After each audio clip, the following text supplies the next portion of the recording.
Welcome to the Tevora Talks InfoSec podcast and daily news, brought to you by Tevora. Welcome to another episode of Tevora Talks. I am your host, Cash, joined always by my co-host and partner in cybercrime, Matt Mosley. Matt, what's up, man? How you been? I'm doing good, man. I finally got to take a vacation, which was kind of nice. So yeah, got a little break, came back. Yeah, we missed you here for a week in the world of cybercrime. Welcome back. How was your vacation? Did I miss anything? No, I think like some hacks outside of what we do, but I think we held it down. Okay. That's good. I did get my Hamilton fix while I was on vacation. So I've been wanting to see that for a long time and never could convince the wife to go. And now Disney Plus has it. I'm just going to go ahead and plug it. It was pretty amazing. I think I've watched it like 6 times. Oh, no way. Yeah. Pretty good stuff. So. All right, I'm adding that to my watch list. Thanks for that. But Hamilton aside, Hamilton is, I guess, does that count as a hack? Because now people can just watch it instead of paying and going and seeing it in person. I don't know. Yeah, I definitely think probably seeing it in person would be a lot more fulfilling. Yeah, for sure. All the theatrics and the set designs and everything, I'm sure are awesome. But hopefully once all this COVID ends, Hamilton and production company, if you're listening, keep it going. Maybe we can come watch it in person. Absolutely. But until then, what do? We try to protect the world one computer and one hacker at a time. Nice. So with that, what are we talking about? Dude, you know, a lot of crazy things keep happening, like outside, I guess, the normal of hacking. Because the normal of hacking is, you know, hack in, try to bring down a company, ransom, etc., what have you, right? But nowadays, just random stuff is happening. What's the big one this week? Happened yesterday. Yep. Right? Yep. So I was actually in the middle of trying to set up a Twitter account, and some weird stuff was happening, and I was like, what is going on? Like, that's never been the way it is before. Like, for example, when I set the name, like it just assigned me a name. Have you ever had that? I think it does that by default, but I'm not sure. Does I set it? up my account a long time ago. So I was like, that's really weird. And then I think about 5 minutes later, I started seeing all these, like this trend of Twitter hack. And I was like, oh, maybe that explains it. So anyway, with that said, go ahead and do your... Yeah, so Twitter, dude, they got hacked. But how did Twitter get hacked? Like, not their mainframe in the, you know, event to like bring the company down or shut down the service. That wasn't the goal. I mean, I'm not really sure what the goal was, really, of whoever did the hacking, but they hacked some of these, you know, very well-known celebrities and what's the word I'm looking for? Social influencers, prominent people in our society, and even some companies, right? Exactly. Yeah. Public figures. So some very important public figures got hacked. Their accounts got hacked. I mean, kind of important. Like, I don't know if Kanye is that important, but yeah, he's a public figure. Subjective. Depends on who you're talking to. But hey, nonetheless, these guys, they have outreach to a lot of people. So in some, you know, aspect, they are important because they can definitely influence a mass of humans with one simple tweet, right? So, dude, like, who else was on that list? Some of the big names. Barack Obama's account got hacked. Biden's account got hacked. Kanye West, Bill Gates, Elon Musk, and Jeff Bezos. Jeff's account got hacked. Warren Buffett. That's crazy, right? And Kim Kardashian, Uber, Apple. No way. Uber, Apple are in the batch too. Yeah, and how many people do they have following them, right? Probably a lot, man, you know, and that's, you know, we were kind of talking about it. It's like the one person's account that I would have wanted to see hacked just because I wanted to see what would have happened was none other than El Presidente. Right. Like Trump. I mean, he's got like Twitter is like his baby. I mean, you would have think that would have been the number one target. Yeah, Trump is Twitter. Twitter is Trump. He obviously goes on and you know, rants and posts outlandish things all the time anyway. But and then nonetheless, I guess the attackers, they would go onto these people's accounts and then just posting different things. Like they posted from Bill Gates' account, you know, hey, everybody, for the next X amount of time, Here's my here's my Bitcoin address. Whatever amount of money you send me, I will double it and I will send it back to you. Which is crazy to me. Like, these people. So reports are still coming in, right? But we're finding that I think it was $110,000 was sent to this Bitcoin wallet, right? According to the most recent report. So that's insane to me that these people are smart enough to do Bitcoin, but not smart enough to recognize like one of the most common scams on the internet. I mean, right? And from you send me $1, I'm going to send you $2. Hey, for every retweet or forward, I'm going to send you $1. Signed, Bill Gates. Like, come on. Yeah, come on. Like those are the same people that click on these phishing emails. We should somehow advertise our podcast to them specifically. Yeah. And be like, just please do whatever we tell you. And yeah, exactly. Just mindlessly follow me. But like, for example, Kim Kardashian was her post, whoever the attackers were, put feeling nice, all Bitcoin sent to my will. Okay, so they messed up there. So that was pretty obvious that there's some grammar issues there. Sent to my will, be sent back, doubled in joy, and then they had the Bitcoin wallet address there. That's crazy. I mean, okay, you have more details on it. Like, how did it happen? How did they hack these accounts?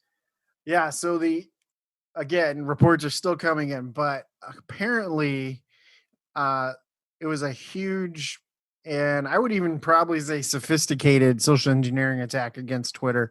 And the reason I'll say sophisticated is because Twitter has got their security game on point, right? Yeah. I mean, they've got to be targeted on a daily basis. And I'm sure they have trained their teams and their employees on, what to look for and who knows what kind of security controls they have in place. But for something at this level to be able to gain access to not only the internal network, but then also the platform, and to be able to jump through these various accounts, high profile accounts, there's probably definitely some sophistication and advanced threat going on there. So that's what we're hearing, is that it was some sort of sophisticated, I'm going to say email phishing campaign, right? Or spear phishing. They went after, key individuals at Twitter and then gained access to the platform. And then from there, went in and did these fake messages. So right now the FBI is currently investigating it. It's only 24 hours old. So it'll be interesting to see how much actually comes out of it and how much we hear about it now that the FBI is involved. So, but like, see, if I had access to Twitter's database and I could just literally go fish for an account and get their creds, Joe Biden would not be on my list of people to go look for. Right. To at least do like a Bitcoin phishing campaign, right? I don't get that. Yeah.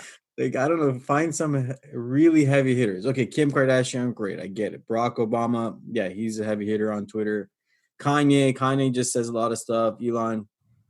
But Trump his account would have been the best to try to exploit some kind of scheme. Something, right? Something. And I mean, not to get political or anything, but just the fact that when Trump tweets something, I mean, the whole world listens, regardless of what party you're on or even what country you're in. Yeah, totally. So the fact that, I mean, they could have leveraged that in such a way that it could have been damaging for a number of different scenarios that I'm not even going to go into. But I mean, there could have been some significant damage done to just about every facet of our modern world because of that, so you just imagine if they went in, instead of putting like a Bitcoin address and say, hey, pay me, I'll pay you back double, that kind of scheme. Like, what if they just went and said something to, upset country X, on behalf of Biden, for example? That would have definitely caused some issues, I think. Right. And I mean, again, I'll try and steer away from political, but even just the heightened climate that we're in socially in our country right now, if the attackers had tweeted on behalf of him one way or another, it could have significantly thrown people into an uproar and caused who knows what, right? Imagination can go wild, but yeah, it's pretty incredible that they had this much power and all they did was try and get Bitcoin. Could have been a test run, you never know. I hate to be like the conspiracy guy, but this could have just been a test run to see how far they could have gone and what they can do. That's crazy. Well, shout out to those hackers wherever you are. That's pretty crazy that you guys got in.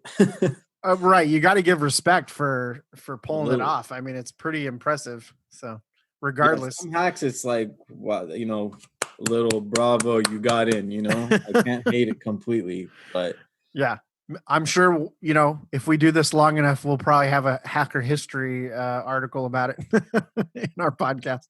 Yeah. Sorry to those however many people that decided to pay $118,000 to Bitcoin. You're right. Haha. I don't know what else to say, but you'll never get that money back. I'll give you my Bitcoin wallet and you can send it. Yeah, send it. I'll double. You know what? I'll do one better. I'll triple it back to you. Go ahead and send it back to me. Triple, yeah, for sure. Why not? Send me $100. I'll send you keys to a Mercedes. Why not? Yeah. While we're at it, let's just kind of keep. Cash and I are ready and willing to help you out, especially in COVID-19. We just want to see America do better. Yeah, you think Warren Buffett has? You send us $100, we will make you famous. That's funny. Yeah, well, Twitter, good luck cleaning that mess up. Those poor employees who clicked those phishing emails and nearly brought down the entire organization. Good luck to you as well. Yeah, and for the sake of the world and our country, please make sure that the attackers are out of the system and their access has been removed from Twitter so that other nefarious activities can't happen in the future. Yeah. I wonder, does Twitter have two-factor? Yeah, well, for the accounts it does. I don't know about internally. Oh, I wonder if they got their creds and logged in, or they just bypassed everything and just posted directly from the database. I don't know. Got to hear more about it. Yeah, we'll hear more about it. It'll be interesting. So more details. It's interesting. Ever since I just did a Google search, ever since this happened, there's so many articles how to turn on two-factor. Yeah, two-factor for the win for sure, right? We always talk about that. Yeah, we always talk. About but in cases like this where it's so high profile, the attackers have gone the links needed to compromise two-factor as well, right? So whoever, and I could be wrong here, but I think it was one of the guys from Reddit. He actually had his SIM card cloned, and the two-factor SMS message went to both phones, and they were able to compromise his account. Mm-hmm. So if you're high profile, I don't know how well two-factor will work, but I'm not campaigning against two-factor by any means. I highly suggest it, no matter what, your level of. It's better than not having it. Right, exactly. One more layer of security. One more layer. But keeping the security talks going, Twitter, our hats off to the hackers on this one. Twitter, good luck. But moving on in the security world, what else happened that's interesting this week, Matt? You brought up something, I think I saw it too. Windows, right? Windows does Patch Tuesdays. Yep. And they've been doing Patch Tuesday forever because I think forever and ever, Windows will always have something that needs to be patched. Yep. But for some reason, after all of these different patches, there's one critical vulnerability that was just discovered that's apparently 17-year-old critical wormable, quote, wormable remote code injection vulnerability that, what does it do? Impacts Windows DNS servers. So with that, I set it up. You take it away. What does it do? How do they do it? Give us the deets. Yeah, so I think it's something along the lines of the DNS server has to query a malicious name server. So I believe it has to be configured to call out to that name server at some point. So it's not as easy to execute, but if it has all the right configurations in place and the planets align, I think there's a YouTube video out that takes about 30 seconds to execute this attack. But basically it happens where a user is sent a link and they're on the internal network. And then when they click the link, it goes to the Windows DNS server. And then from there, the attack or exploit happens, and it's 64 kilobytes of a buffer overflow that can cause the DNS server to crash. That's crazy. Yeah. So that was a very quick Cliff Notes version of it. But if you want to look up more information on it, it's CVE 2020 1350, and all the details are there.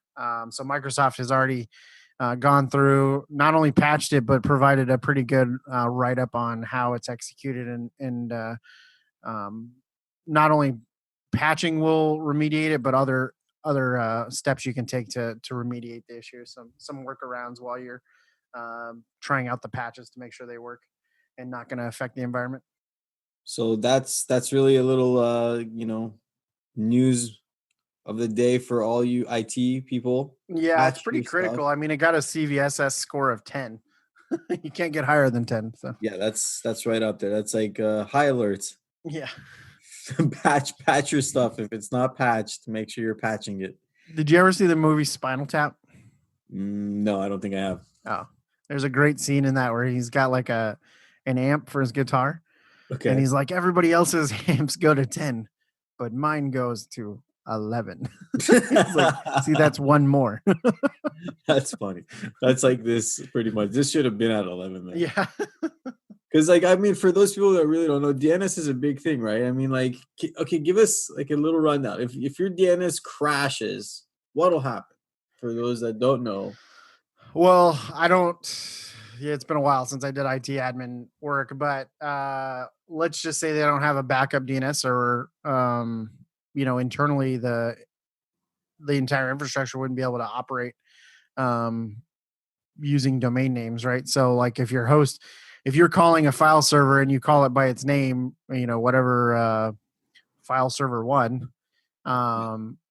it's not going to be able. You're not going to be able to connect to it because there's no DNS server to translate that host name into an IP address. So you'd actually have to know the IP addresses, and that goes for the internet as well, right? So if you're using like a local Windows DNS server, and I could be wrong here, but I'm pretty sure it pulls down the latest DNS records. If the DNS server crashes, then it has no way of translating google.com or yahoo.com. So it doesn't know how to route your traffic to that website. So essentially you'll be going down unless there's some sort of failover or backup DNS server. Yeah, totally. I mean, always, definitely have a secondary DNS up, right? For sure. Yep. Somewhere in your platform. So like Matt said, if it does crash, it fails over to the other one, like a public DNS, open DNS, whatever you want, right? Yep. But yeah, it could really cause havoc. I mean, I think maybe for smaller companies that probably just use Google as their DNS, nothing to be really worried about. But large organizations who have, tons of systems and tons of different departments and groups and servers, that could definitely cause a lot of chaos if that goes down. Yeah, I mean, just like internally at Tevora, we have DNS that we use internally to access certain resources for the company, right? Certain servers have a host name and all that. Our domain controller has, our domain controllers, I should say, have host names that we need that DNS to be able to route to. Even our IR department has various servers that we use that, yeah, we can get to them via IP address, but who remembers that stuff, right? So. Well, so DNS, Twitter. Do we have anything else to cover? I think there was some stories. Zoom's back into it. I'm not sure on the full details completely, but something along the lines of Zoom has a flaw in their URLs, where typically when you create a meeting, it'll create some kind of meeting ID, zoom.us/something/some string of numbers, where you can do custom URLs too for your company. So like, Tevora.zoom.us or whatever, your company name.zoom.us, and you can create that. And essentially, with that, again, another exploit for Zoom. We'll put the link up so you can kind of dig into it a little bit more. Is it that big of an issue? I don't think so. So we won't really jump into it much. But one other thing that I really want to go over which you were kind of telling me about, is a hot topic right now, is about TikTok, right? Yep. TikTok's a huge platform. It's definitely growing. It's carving its way out of in the marketing space, right? It's jumping in there with, Twitter and Facebook and all that for people doing their marketing. So it's definitely making a name for itself. So what is the issue with TikTok though? I know you were telling me, a few companies that we work with, they've reached out and they say, hey, what do you guys think about TikTok? And is it safe for us to allow our employees to use it? And what's the whole hype around that? Yeah. So recently, I think it was Apple's new iOS 14 beta has exposed not only TikTok, but a lot of different apps are reading your clipboard on your phone and potentially other data, right? And so this new iOS is it provides a banner when it says like, oh, this app is accessing your clipboard, or this app is doing providing your location or whatever, right? And so once this launched, people started taking note and saying, "Oh, what the heck is TikTok reading my clipboard for?" Right? And normally that wouldn't be a big deal, but if you copy, a password and it's in your clipboard, now TikTok is going to have that stored somewhere on their servers. Can an attacker get that information and use it? I mean, the likelihood's pretty low, right? First of all, they're going to have to access TikTok somehow to get that information. Then they're going to have to know what was that password used for.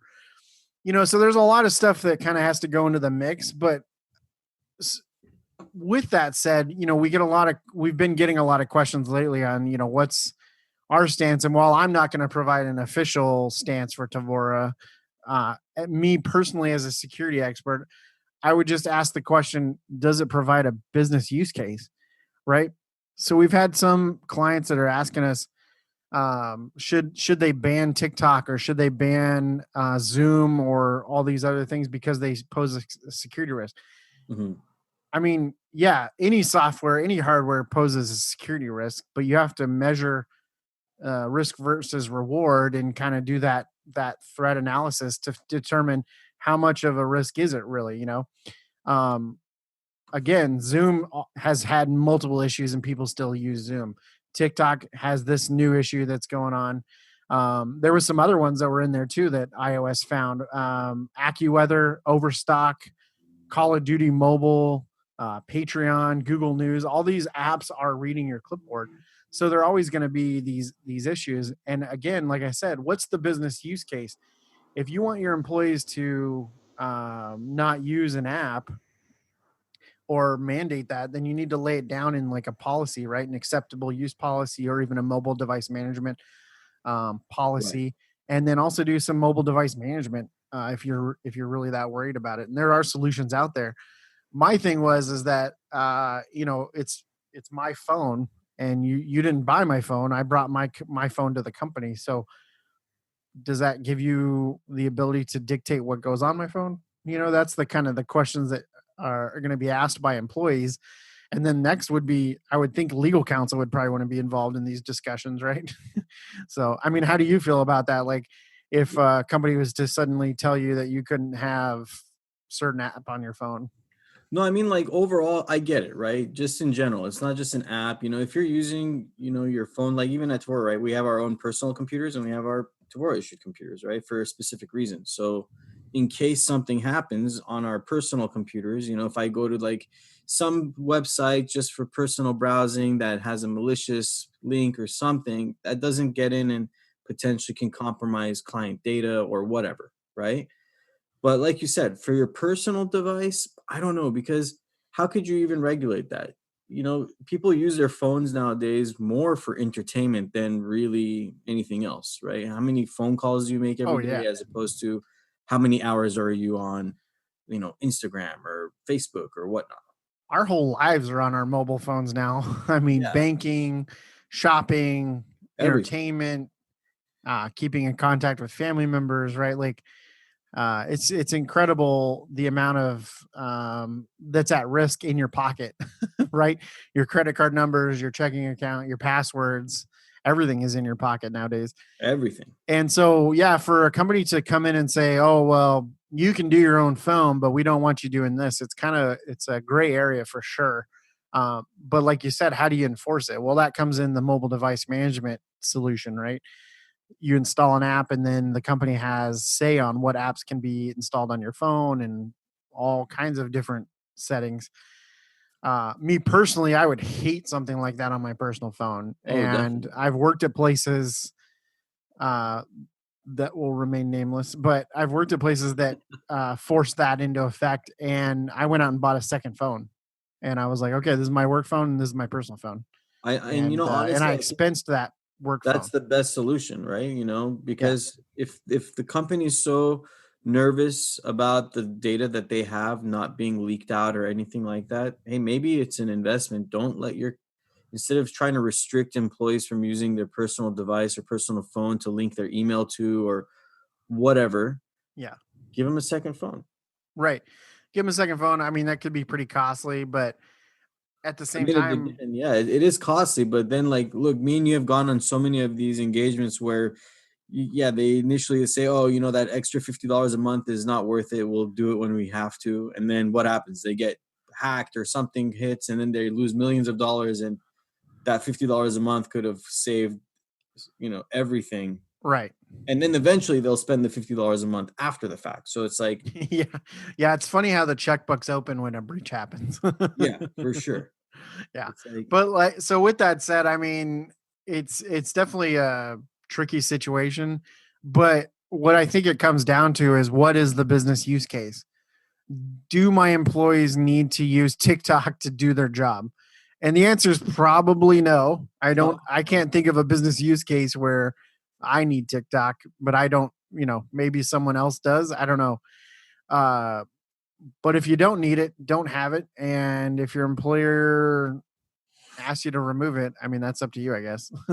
So, yeah, I guess, right? If you're dying to have it, and you can't live without TikTok, right. maybe go get a second phone just for your TikTok. Yeah. I mean, what's the overall risk? I don't know. It's probably pretty low. That's just my opinion. I don't know the details, honestly, of the what's going on here, but um, I wouldn't want something on my phone that's reading my clipboard. But apparently, I already have stuff that's reading my clipboard because I have some of these apps that are on here. But that goes back, I guess, people at TikTok, like, why? Just yeah. Why are you reading the clipboard? Exactly. why? Like, I could have So copied many questions. because I mean, just to even have that stored, because sometimes your clipboard doesn't necessarily contain text, right? I Yeah. could have copy pasted like a image, that I was gonna send in a chat or whatever, which is fine. But like on their end, that's a lot of extra data for no reason. Like, just leave it on the phone. Yeah. I don't get it. Maybe I mean, like Google. Google Maps I know for a fact Google Maps reads your clipboard because I've copied an address from a text message Yeah, for and sure. then opened up Google Maps and it's like, oh, do you want to search for, and then it has my address that I just copied. But then So, again, like, okay, Google Apps, it takes that, but I'm pretty sure that information is staying on your phone though. It's not pumping it out to Google right. and And that could be the leaving it case for back down. TikTok too. It may not be going back to TikTok servers. Yeah, The iOS update, the 14 beta that was notifying this is just saying this app tried to read your clipboard. I see. Okay, And so it it's may on not be pumping it every back time you down. type a letter, it apparently says that, which is pretty crazy. So, That's according to one user, Maxwell Amador on Twitter. So, well, Apple, thank you for always trying to protect everybody because they're actually pretty good at that, I feel. I'll let you have that one by yourself. I like Apple. I'm an Apple guy. I'm Because not sold on any company being for me for I just mean, that's just me. at least they're trying more than the other guys. Yeah, for sure. I'll say that much. I But think with it that, was Bruce Schreier that was, I always mess up his name, Schneier. But he has a good book called Data and Goliath. And he talks about basically like, which Lord do you want to serve? Google, Apple, Microsoft, Amazon, like definitely not Microsoft. right. But I mean, like they have so much control over our data, or I don't know if they have control, but they have so much of our data. Oh yeah, it's pretty crazy, right? Like, so for me in my house, I have a lot of IoT smart devices, and I'm not like all Apple or all Google or all Amazon. I kind of try and keep it evenly dispersed so that not one has all my information. Although I'm probably just a fool and don't know that they just all collaborate together. That's funny. There's like multiple copies of Matt and family in the cloud somewhere. Yeah. In all these different clouds. But all right. Well, with that said, a lot of crazy stuff this week. We'll keep it kind of short. We'll be back with more interesting stuff. Maybe an update on Twitter. Hopefully we'll get some kind of more insight of what happened exactly, how they got in, and is it patched up now? Is it secure again? We'll find out. TikTok, use your best judgment. Like Matt said, if it's crucial or not, you make the call. Is it secure? I think it's okay. But again, you never know. Yep. So with that said, anything else on your mind, Matt, you want to talk about? Let me think. No, I'm good. Okay, man. Well, everybody out there, thanks for listening as always.